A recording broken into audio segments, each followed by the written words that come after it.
One of the things that's very, very exciting is when we have people running our departments who have been around for a long time, who know the community. You know, once in a while you have people run for office for public safety positions who really aren't part of our group. But we're going to just learn more about Mark Herman today, who's been involved with Precinct 4 for 30 years. He started when he was 5. And he's worked for Dick Moore, the Constable, for Ron Hickman.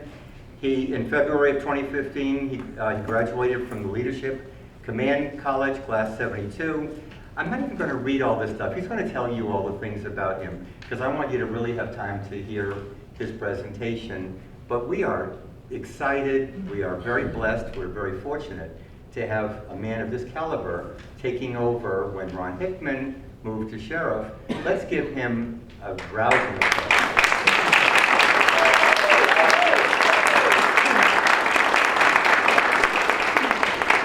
Thank y'all very much. Again, my name is Mark Herman. If y'all will bear with me, I've had a bout of bronchitis last week. Those folks at the Champions Breakfast Club, when was it, Larry? Friday? Friday. Oh, I got through that thing, but I was very hoarse. But anyway, I'm better. I've got my water.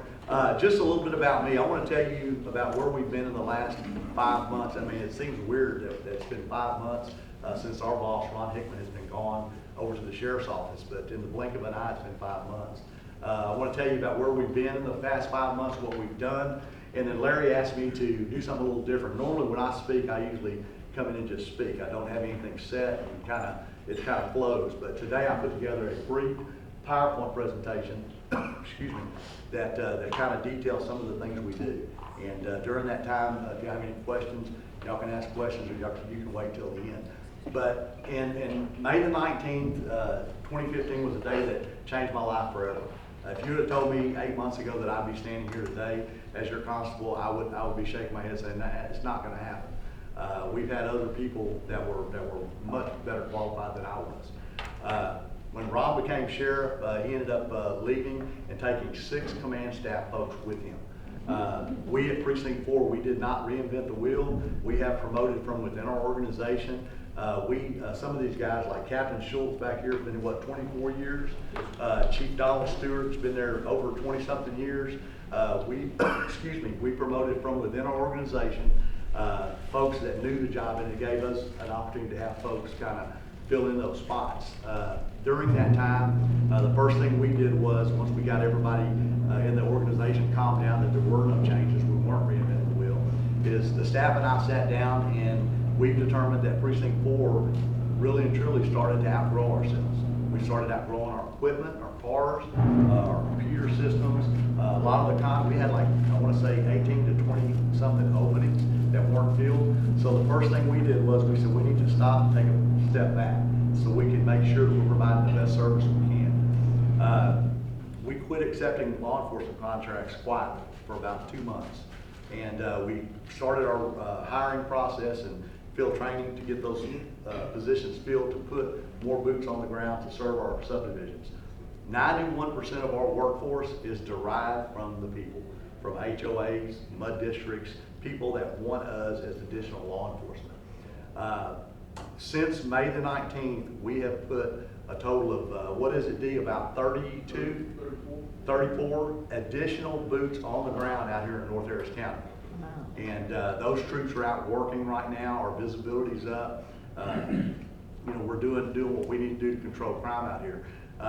When Ron left and took the 6 positions with him, the promotions we did caused a ripple effect in the organization. We ended up doing a total of 18 promotions, up to captains, lieutenants. Everybody kind of transitioned up. Right now, I am sitting, you know, I got a call from the budget office about 2 weeks ago, and they said, Mark, we know you're real busy, but do you realize you still have a bunch of positions that are open, upper management positions? And I said, yes, I do. I said, we're not going to fill them right now. My plan is, in my opinion, I think we're too heavy at the top. And I will be, in the next couple of months, working with the budget office to transition some of those positions into deputy positions to put back on the street. And I mean, the guys that are in place now are doing the job. And you know, public safety and your trust is my #1 priority. If we have that, we will never lose, whether it's fighting crime or coming in here and solving issues and problems. So that is my plan. I've done a couple of policy statements, so to speak. Mobility is a big part of what we do out here in Precinct 4. In the evenings, excuse me, evenings and morning times, or any time, if we have a flashing red light, we want to know about it. Because we're going to do one of two things. My guys are either going to get out there and direct traffic and clear it up, or we got keys, we're going to reset the boxes and get people moving. When my guys are working traffic in the morning and evenings, they're not going to be pulling folks over on Cypress Wood or 1960 and blocking the roads. They're going to get on their PA and use a common sense approach and get those folks safely off in a parking lot or wherever. We're not going to block the roadways. And lastly, these folks that we see standing in the road collecting money, we're not going to tolerate that anymore because it's a public safety issue. It's a violation of the law. And we have already started writing tickets. We've made some arrests, on these folks. And I'll tell you, Judge Lincoln Goodwin's office has been very, very good at accepting charges for Class C offenses. And so we're going to slowly transition those folks out of our area. Again, it's a public safety issue, and it's a safety issue to the folks that drive out there on the roadways. Another thing I've done is I kind of went on a little what Larry Lipton tour calls a listening tour, to where I listen to folks about what they think about Precinct 4, what they think about us, and how we represent law enforcement out here in Precinct 4. Probably 99.9% of what I've been hearing is good stuff, but I have been hearing some bad stuff. So my goal is to try to change some of the perceptions and do a better job for everybody here in Precinct 4. All right, that's where we've been. I hope I get this right because I've never used this thing before. All right. A lot of times folks always ask, what's the difference between a constable and a sheriff? For whatever reason, it's almost like folks think there's some kind of hierarchy, like DPS is up here, and then the sheriff, and then the constable, and then HPD, or vice versa, or whatever. But basically, a constable, the Code of Criminal Procedure, is a police officer. We're a peace officer. And a lot of folks don't know it, but the Texas Constable is provided in the Texas Constitution. We were one of the first peace officers in the United States. We've been here for years and years. Now, I will tell you, a lot of constable agencies throughout Texas, they serve civil papers and warrants, and we are very progressive at Precinct 4. And we'll go into all what we do here shortly, and it'll kind of just, put you at all. But at any rate, we're a very big agency, but we are in the Code of Criminal Procedure and the Texas Constitution. Constables are elected for a 4-year term. The biggest part of what we do at Precinct 4 is our patrol division. Here's a photo of one of our K9 cars, our emblems on the side of the car, and these vehicles, and one of the things we did when we initially got in as Chief Steward, most of our patrol cars had close to 200,000 miles on them, between 150 and 200,000. He ordered 82 brand new cars, and they've already started rolling in. Well, these cars, we ended up paying right at $32,000, $34,000 for each car, but that's not counting this equipment that goes in the car. By the time we're all finished and done fixing the car up, you're looking at about a $55,000 to $60,000 car.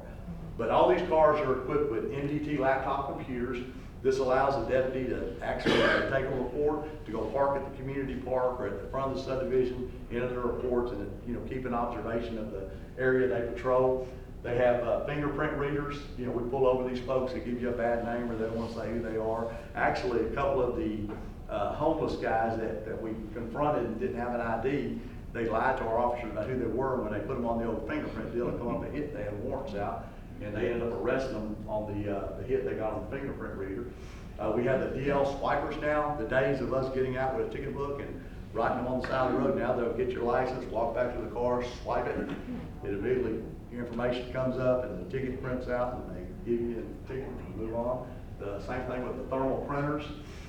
Decatur radar systems, we have front and back antennas. They can work traffic enforcement, moving or stationary. All our cars are equipped with them. We have a digital camera system in the cars. I think probably 12% of our cars, we have a total of a little over 200 something patrol cars. I think 12% of them do not have cameras yet, but that's fixing to change. We use the digital camera system. We require all our deputies when they work traffic to report all traffic stops. When we get complaints, you know, a lot of times we'll have folks that come in and they'll say, your deputy did this or he said this, and we say, well, hold on now, let us check the video and find out. And, you know, a lot of times they'll just say, hey, never mind, you know, we're leaving. So that helps us out a lot. And at the same time, my deputies know that they're being reported. It keeps them in check. And so it's a good tool. We have these secure prisoner seating. Basically, that is they're not real comfortable. They're kind of hard plastic, but they're easy to clean out because some of the things that go on in the back of the patrol cars, we have to clean them. LED lighting, 360, that's all the way around. Dual sirens front and back, high performance engines, stop sticks. All our cars are now coming equipped with stop sticks. So that means that all my people that drive those cars have to be trained when we have pursuits or we have things going on where we have to stop a vehicle or slow it down. These deputies are trained to basically get in a safe area and throw these stop sticks out to flatten their tires. So all our cars are equipped with those, and also GPS.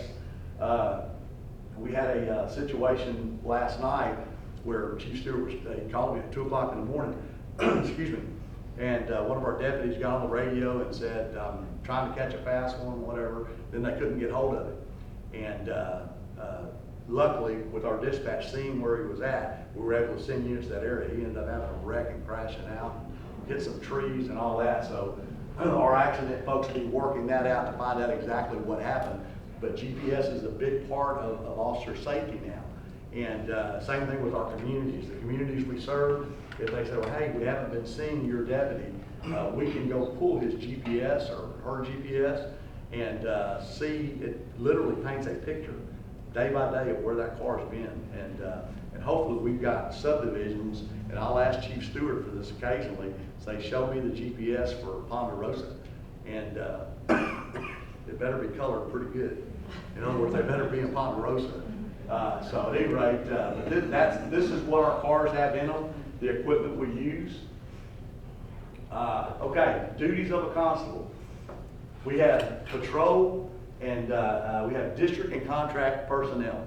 91% of my workforce is derived from the contracts, from HOAs, MUD district, additional law enforcement. The other 9% is district positions. I can tell you that just last week, Commissioner's Court approved me 13 brand new positions to put in the district out here in Precinct 4. So those are the two different types of patrol. We have accident investigation units. These guys and ladies, we use them for like fatality accidents, or if there's accidents with big losses to where there could be lawsuits, because these folks in the accident investigation unit have to do exact measurements. They got to be able to testify and all that good stuff. Crime scene photographers, you know, at crime scenes, they'll take pictures and do DNA swabs and all that. That's the big thing now, DNA swabs. K9 patrol units, we have a total of 5 dogs. They're dual purpose tracking and patrol dogs. We have our park patrols, and in our park patrols, we have ATV patrol, where they ride around the 4-wheelers in the parks, bike patrol. We have a water rescue boat that we have that we could deploy in Cypress Creek or any other tributaries that we have to have access to the water. We have DWI units that strictly go out and work drunk drivers every night. We have a grant through TxDOT that these guys, basically they work their regular shift with Precinct 4, then they go work overtime at night and get paid additional monies. Our communications division is a 24-hour a day, 7-day-a-week operation. We have a total of, I want to say, 30-something people assigned to it. And when we have deputies that get their leg twisted or something and they got to go to light duty, that's normally where we'll put them to help dispatch out. We have a civil process unit that is housed out of Meadowfern with Chief Key and his group. And they basically, these folks serve lawsuits, civil papers, divorce decrees, and stuff like that. They're detectives that work that process. We have warrant service detectives that to go out and execute warrants, or if we have other agencies that stop someone on traffic, they got a warrant out to our office, these folks go pick them up. We have bailiffs assigned to Judge Goodwin's court and also Judge Cordova's court in Humboldt. And then this is the fun stuff, the specialty units. All of these folks are housed out of Meadow Fern. At Meadow Fern over by Greens Point is all our investigative units. The special contract support unit is a group of 3 folks that are detectives, and they aid the contract deputies. If a contract deputy takes a report, someone's car is broken into and little Johnny down the street's a suspect, the contract deputy takes the report, gives it to the detectives go get little Johnny and start working the case, whatever the case. It allows the contract deputy to stay in his area or her area. Regulatory units. These are the folks that go in the gaming rooms, they work the prostitution rings, and things of that nature. The regulatory guys, a lot of the gaming rooms that were in Precinct 4 have gravitated to Precinct 5 and other areas because we've shut them down. Now, they do continuously open up occasionally. It's got to the point now where Precinct 5 constables, Fort Bend constables have embedded their folks with our guys to basically learn how to work these gaming rooms and massage parlors and stuff. And so they're starting, and our guys will occasionally go to Precinct 5 and work with them. So it's kind of a team effort. But we think we have a very firm hand on the massage parlors and the gaming industry here in Precinct 4. Computer crimes, we have a group of guys down there that work child pornography, just a variety, a variety of computer crimes. Human trafficking, we have one female that is assigned to human trafficking. Anytime we have, like, if the regulatory guys go into a massage parlor and they have someone that's being trafficked, they will call Tanya Ward, who's one of our detectives. She strictly deals with human trafficking. She is embedded with immigration, the FBI, and they do things to hopefully try to get those folks out of that industry, and we have been successful with that regard. Emissions task force units. We have 4 detectives assigned to that, and basically these folks do all the inspection stations that inspect your vehicles, these stations that inspect a car and really don't inspect it. These are the group of guys that go after them. We have a domestic violence unit. There's a sergeant and 2 detectives assigned to that unit. If the deputies in the contracts or HOAs have a domestic violence case and it requires charges being filed or followed up on, these folks will come out and take the case and run it through the DA's office and file the case, make the arrest, and better allow our contract deputies to stay in their contracts and on the street where they belong. Forensic examiner folks. These are the folks that when someone calls us and says, my husband, I found some stuff on the computer and it looks like child pornography or whatever. These folks go get a search warrant, they go get the unit, and they'll take it and they will basically examine it and go through it and pull all the files out. Now, to do this is very, very expensive, and it normally requires equipment that we do not have, but the FBI does have it. So what we've done is that we have embedded one of our detectives in with the FBI. He works with the FBI in their unit so they can work together as a team and process all of Precinct 4's computers as we get them in. Now, I will tell you, there are times when we don't have computers for him to analyze and stuff. And so then he works with the FBI on whatever cases they have. That's the agreement we have.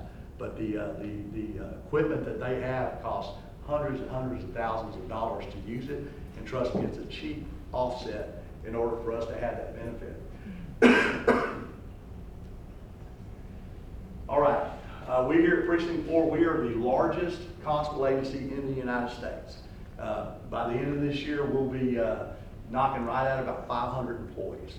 There's a total of 522 square miles that we're responsible for, from Liberty County all the way across the 290 up north to Montgomery County, and then south into the city.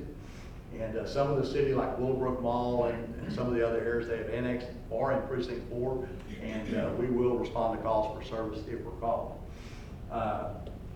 The constable's office, we have a total of 7 offices throughout Precinct 4. from Humble, we've got one off Muskie Road and 290, we've got Cypress Wood, our main office. We have just grown so big that we can't house everyone out in one area, and so we kind of split it up. Now, we'll tell you this, there's been some talk and about a new location for Cypress Wood and possibly moving us, and I'm sure that will come, but I will be requesting to keep that present at Cypress Wood, at least to some degree if the building stays, and if it doesn't, I'll be looking for space to keep my people in that central area. I think it's totally, necessary. All right, and this here should be the last slide.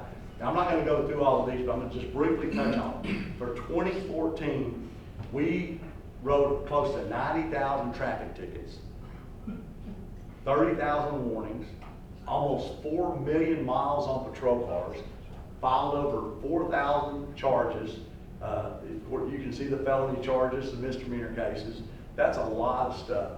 Our records division has made 5,100 citizen contacts. That's folks that come up to Cypress Wood to get copies of reports or to add things to the reports and things of that nature. Pages that they processed, public information requests, close to 3,000. Public information requests could be, I need a copy of my report for my insurance. Or now the big thing is, we need your deputy's in-car video for this traffic stop for my client. And if it's within 90 days, guess what? We've got to go pull that video and give it to them. That takes a person to do that. So we have a person assigned to public information requests because it's the law. Communications division, over 400,000 calls for police service in Precinct 4 last year. Warrants confirmed, over 8,100. Warrants faxed, 4,100. That's warrants that agencies have called us and said, hey, we need you to confirm a warrant out of your office, and we confirmed the warrant to them. TCIC entries, that's stolen property that we enter into the national database. And then our evidence property room, over 10,000 items that we've taken in. In other words, we've recovered that many pieces of stolen property or seized property, and that has went into our property room. We have one guy at Cypress Wood and one person at Humble that handles all of our property. It's a full-time job for those folks, and really and truly, we're probably going to have to add some more people to help them. That's how big we've got. And it's a task because after so many days, they can dispose of property. But at any rate, this kind of gives you an idea of where we were last year, and I can tell you, took a little peek for this year. We're ahead of this. So it'll be interesting, the numbers at the end of this year, to see what we'll be. All right, we're done. Any questions or comments? With the cost of a motorcycle being about a third of the cost of a car, why do we not use more motorcycles? We do. I mean, I have guys that have POV motorcycles. In other words, they own them and they utilize them for department business like funerals and stuff like that. A lot of them use them for extra jobs. We at one time allowed, we had a bigger force of motorcycle guys, but it just diminished through time, and a lot of them just transitioned to vehicles. But that's a good thought for traffic enforcement. But now I will tell you this, and I hate to kind of put all this out right now because it'll be coming out in a couple of months, but with the positions I've got, I've started I'm gonna have a sergeant and probably 4 deputies that will be contract support units that are gonna go to any problem area of Precinct 4. Like we have problems in Bridgestone, or we have problems on 2920, or on FM 1960. These guys and they're gonna be together. Okay, that way you get the maximum impact. I mean, copping's all I've ever done in my life. I know policing, okay, and I won't sit here and tell you I'll stop all your crime. But what I will guarantee you is I will control it. And I don't like to use the word displace, but I will displace it out of Precinct 4. And I know how to do that after 30 years. And I'm gonna tell you, what a better team than these guys. You know, everyone thought when I got in we were gonna reinvent the wheel. Ain't happening. I mean, I'm a creature of habit. These guys here, I'm gonna sit back and fold my arms and say, let's go to work, guys. These guys know what to do. I mean, I am blessed to have Donald Stewart, Wayne Schultz, the rest of the group, and I'm gonna give them everything they need to do their jobs. But we have some additional folks. There are gonna be more boots on the ground in Precinct 4. I mean, we got 13 positions, and Commissioner Cagle, if y'all remember in 2011, we ended up laying off 100 employees. Commissioner Cagle and the commissioners haven't forgot that. And so we're slowly starting to get them back and get to where we need to be. And I'll tell you, we work very well with all our ISD partners. At the beginning of the school year, we were on the phone with every chief, whether it be Victor Mitchell at Spring, Alan Bragg at Site Fair, and telling them, what do you need us to do? What schools do you need us to work school zones in, to help them? And we're going to continue doing that. Community-based policing is what it's all about. The reason we are so successful at Precinct 4, and I honestly believe this, is because of the people we serve, the relationships we have, the relationships we forge, and y'all come to us with problems. And the ironic thing is when you come to us with problems, you know we're going to take care of it because we're always around. We don't just come around when there's problems. Yeah, Larry? No, I'm bragging about you. Yeah. Give them a call and everything is handled immediately. You're outstanding. Thank you, Larry. All right, any other questions? Yes, sir. Yeah, we're suburban type area, we're spread out. Bike patrol, how is that applied, especially events or what? Yeah, we have bike patrol right now. We have it primarily used in our park system. We do have some subdivisions that say we want bike patrol, and what they do is they hire our deputies off duty to come work 4 or 5 hours in their community. We have, two bikes that we just in the process of getting fixed and putting them back out on the streets. We're transitioning to get more people on the street, but I don't want to do it at the expense of all of y'all. In other words, what I'm saying is, I'm going to fill my contracts first. I'm sitting on a bunch of open district slots right now, but I got to take care of the subdivisions and get everyone where they need to be first. And now we're starting to roll out the district units. But district units are going to be a part of the bicycle patrol, what we're going to do.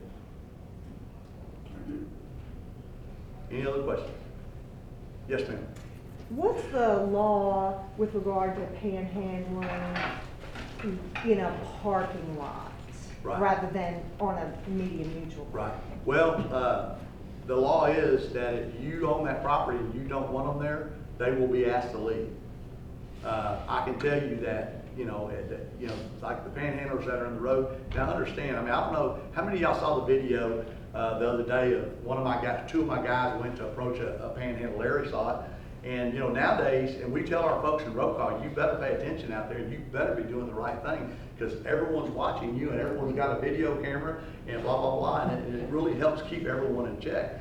But at any rate, the other day, there was a panhandler out holding a sign. Our guys go to approach him and this guy stops and he's videoing. Oh, I'm gonna see what they're gonna do to this guy. And all of a sudden you see one of my guys, he does like this, walks to his car, walks back, gives the guy something. The homeless guy hugs the officer. It's a really touching deal. He ends up giving him a $100 bill. The guy was down here. He was trying to get a bus back to Seattle, and one of my guys gave him a $100 bill to get a bus ticket.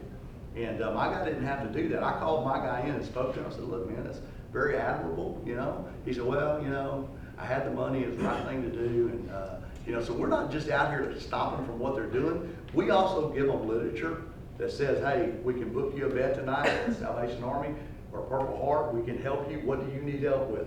But we're not going to allow them to break the law out here. We just can't do that. And some people say, y'all should have better things to do. We do have better things to do. But that's going to be a part of it. Because I can tell you many times, this is just one case at Hallsworth and Lowetta. There was 5 people out with vests on collecting money with red buckets. While they're out doing that, violating the law in the road, their buddy that dropped them off is at the Lowe's and Home Depot breaking into cars. And they're all from the inside the city. They're out here up to no good. And, it's a hazard. And, we're going to pick our battles. And, but that's one of them that we've got to take care of. So, just last, about a month ago, I get a call from one of our state reps out here at Cutting in 1960. She called me, she goes, Mark, they've got tents pitched right here by the road. That's a health hazard, it's a safety hazard. And I called my guy, I said, I want it fixed, and we fixed it. They build little forts and stuff on property.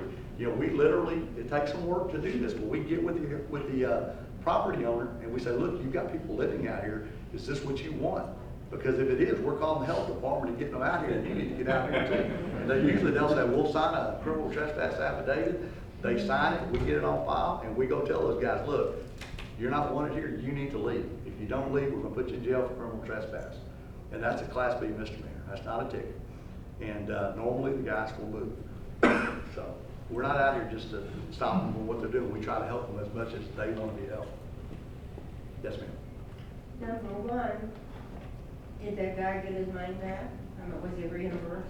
No, he did not. No. He did not, but we did do accommodation on him and, Number two, first what compassion. about the first, cameras or whatever?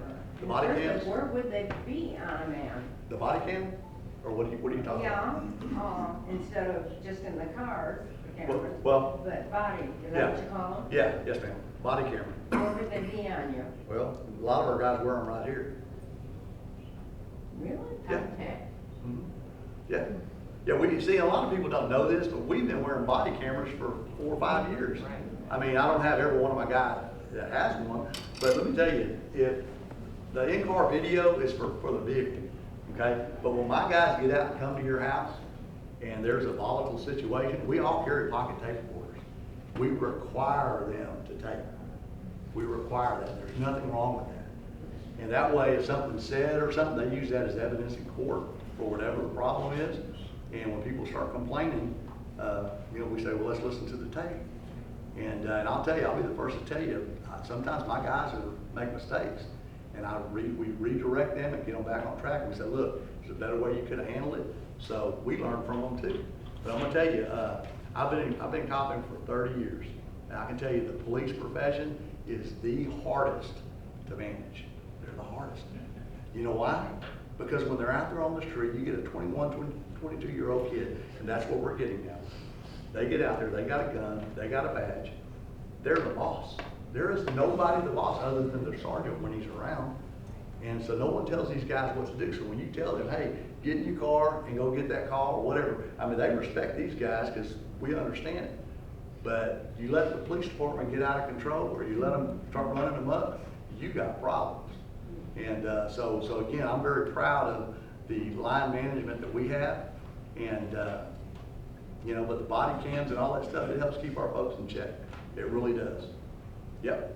And we're gonna always try to do the right thing. So, all right. Yes, ma'am. Just real quick, does somebody monitor those GPS reports? Yep. Yep. Regularly? Yep. They better be, right, Chief? Yeah, he has sergeants and lieutenants that give him reports monthly, each individual officer, where they're at and stuff.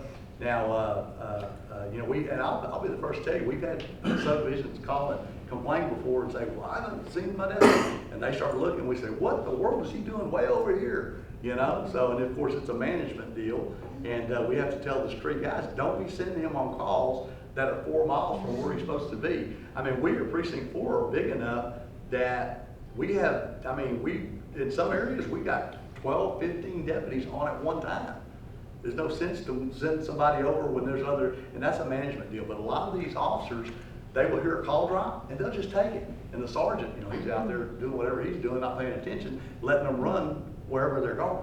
And the guys are just trying to cop. But that's not necessary. That's called managing your people and keeping your resources where they need to be.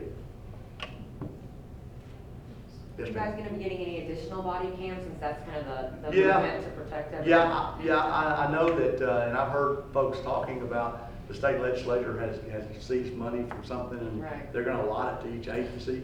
But, and that's great. I really hope it does happen, but Mark Herman's not gonna wait on that. Right. Yeah, we're doing some things to where we have seized forfeiture money and, actually our gaming folks, I have an account that has about $300 and something thousand in it that we've seized from these gaming rooms.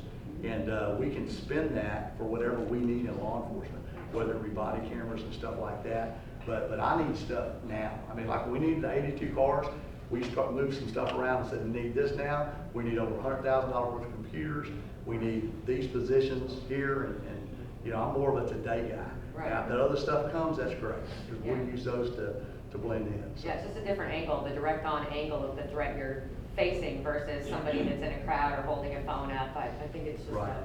Yes, ma'am. a better view of things. Yes, ma'am. All right. Anything else? Thank y'all so much.